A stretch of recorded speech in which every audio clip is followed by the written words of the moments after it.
Hello mga ka-reels! DIY tayo na paso out of mineral water bottle. So, ginawa ko siya ng design na flower design.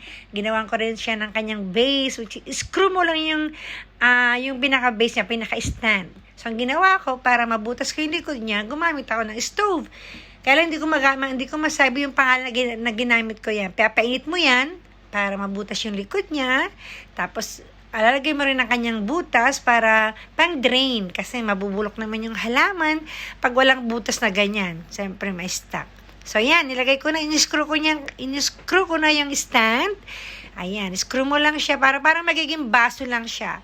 So yung design niya is flower, tapos yan, stand. Nakatayo na siya, yepe! So tatamnan ko na siya.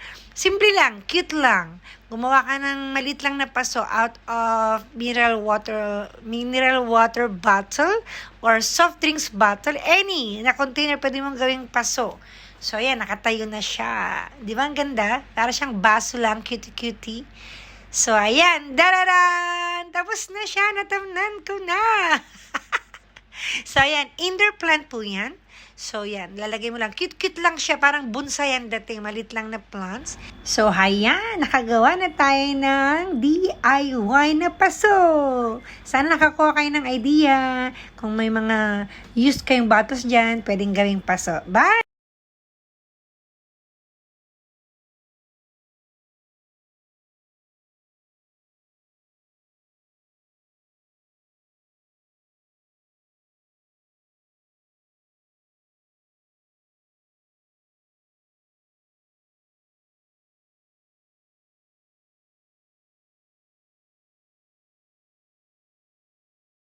Po sa panonood. Yan, gawa ulit ako next time ng bottle naman ng soft drinks. Thank you po. Bye!